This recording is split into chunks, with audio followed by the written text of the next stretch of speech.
Hey everyone, today we are reading Mark chapter 10 verses 35 to 45. This is part 3 of chapter 10. There's going to be one more part tomorrow that we're going to dive into as well. Today's section of verses is actually one that we focused on for the sermon last Sunday. So I'm going to link the sermon below too.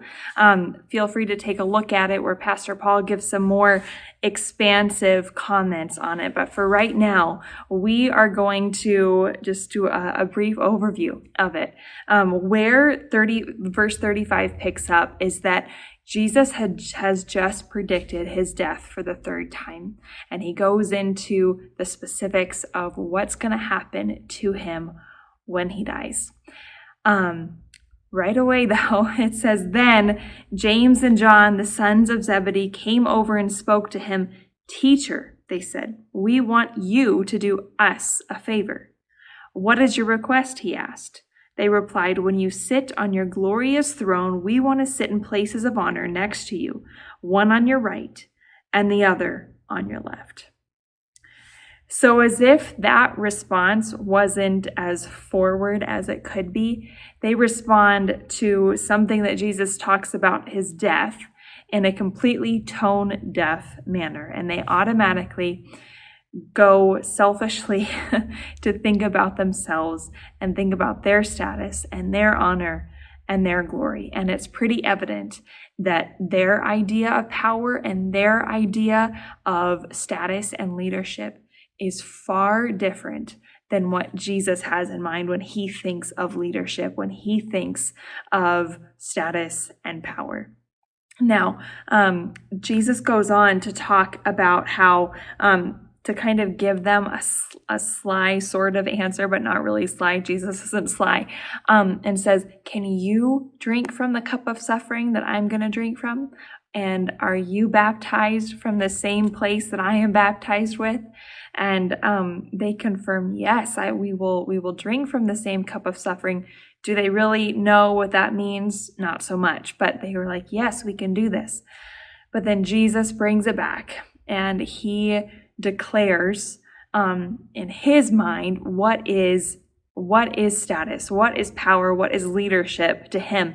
And it's starkly different than what the world at that time, as well as the world at this time, boasts. And Jesus says, You know that the rulers in this world lord it over their people, and officials flaunt their authority over those under them. But among you it will be different. Whoever wants to be a leader among you must be your servant, and whoever wants to be first among you must be the slave of everyone else. For even the Son of Man came not to be served, but to serve others, and to give his life as a ransom for many.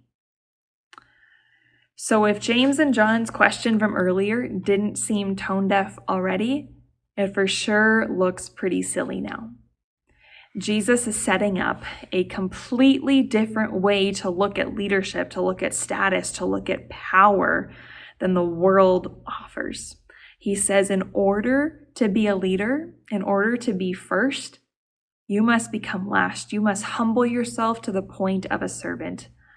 And he gives the example of him sacrificing his life for the sake of all of humanity, for us, for each and every one of us who mess up on a daily basis. He himself, this perfect sacrifice, gave up his life so that we might live and not pay the price for our own sin. And that's the example of servanthood. That's the example of power that Jesus says is the greatest.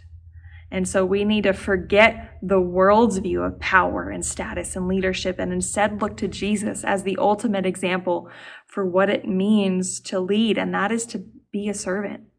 So today, let's think and broaden our view of status and authority, and instead look to Jesus to see how we can act in that same sacrificial way to others in our lives. Let's look to how we can serve others each and every day. Grace and peace to you. I hope that you have a great day, and I'll see you next time. If these devotional videos are helpful to you, Subscribe to our channel and click the notification button so you know when we post a new video.